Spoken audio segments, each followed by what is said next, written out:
Caribbean quickly and easily. I published a video a short while ago called The Atlantic Crossing Guide, which majored on the preparations for the voyage and the routes you need to get to the departure points like the Canaries or Madeira or the Cape Verdes and so on. And then I found myself sitting here with my central heating boiler roaring away and freezing cold every time I went outside, and I wondered, what on earth am I doing sitting here in a channel port when I could be in the Caribbean, in the cockpit of my boat, under the bimini, drinking rum and coke, trying to find a bit of shade.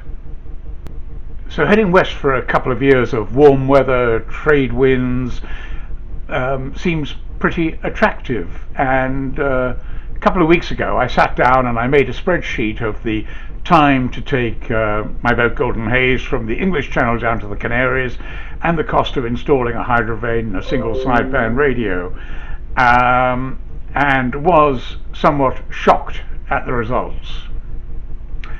For us Brits particularly, there are two problems with crossing the Atlantic, either with the Ark or doing it on your own. With Brexit, we're only allowed 90 days in EU countries, and that means getting our boats from the UK down to the Canary Islands or Madeira within that time frame and sitting there preparing the boat ready to go.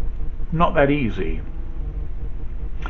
An alternative I discovered is a company called DYT Yacht Transport.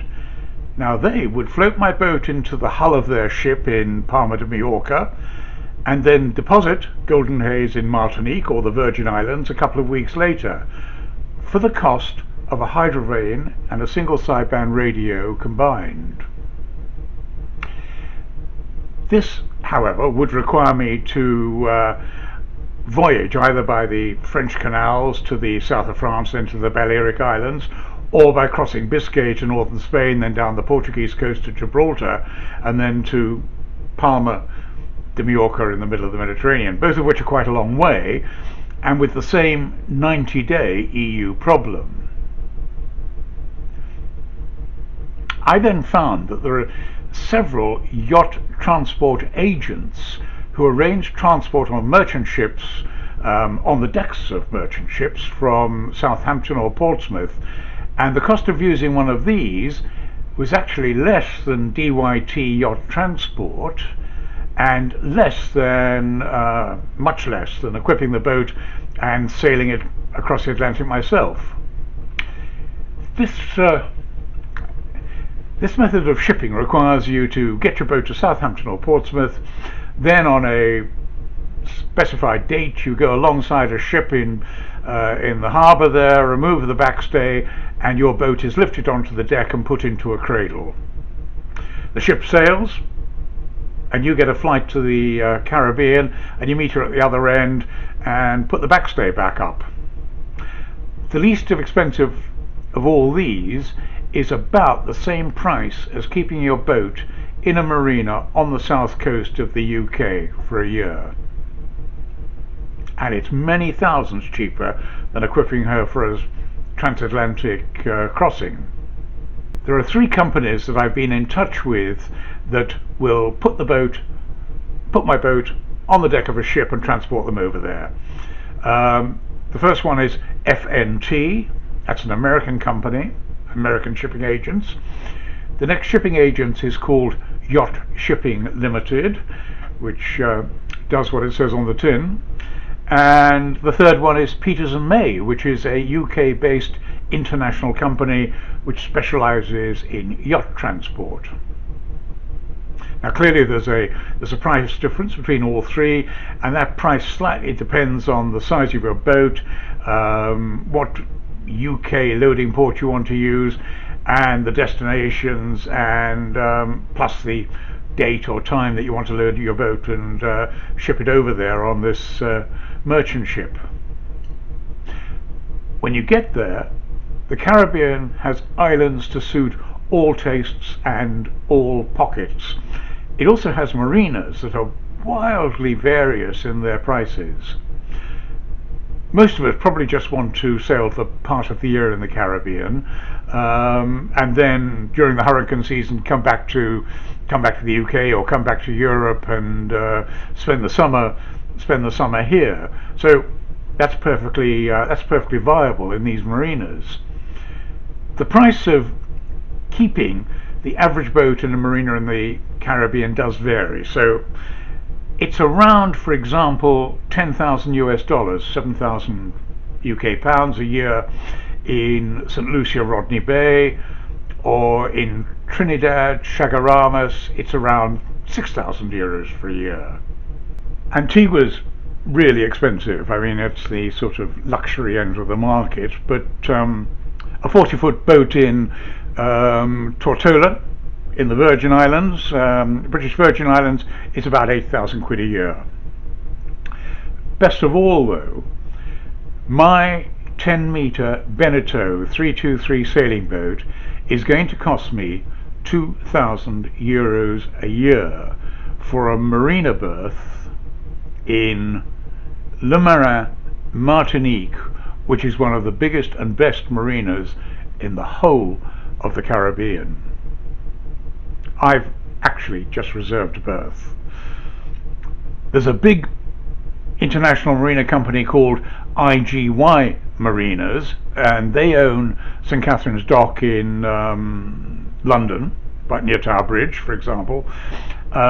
They've got marinas all over Europe, and they have 7 marinas in the Caribbean, and it's worth looking at their website for the different prices. Like the marina in Martinique, they're all built to a special standard which will protect your boat from hurricanes, and your boat's not going to get much damage or any damage unless it gets hit by a force category 5 hurricane, hard on the nose in the port. Then, hey, who knows? Alternatively, you just avoid marinas altogether. You anchor off. Hundreds of boats do that all summer. You just anchor off the islands, enjoy the Caribbean, and then come the summertime, come the hurricane season, you head down to Trinidad and you haul the boat out in Chaguaramas Bay or the ABC Islands, none of which are affected by hurricanes, and then you just fly back home. The typical cost of a London or Paris return flight to the Caribbean is around £350 return, 350 quid return. And don't forget, weather can affect Europe as well. I mean, I had my boat in La Rochelle 10 or 12 years ago when it was hit by a storm. In fact, I was on board the previous day in the evening, and just because bad weather was coming in, I thought, oh well, we'll go home. I'm very glad we did, because if we'd have been on board and we'd tried to get off the boat onto the pontoon, we would have drowned.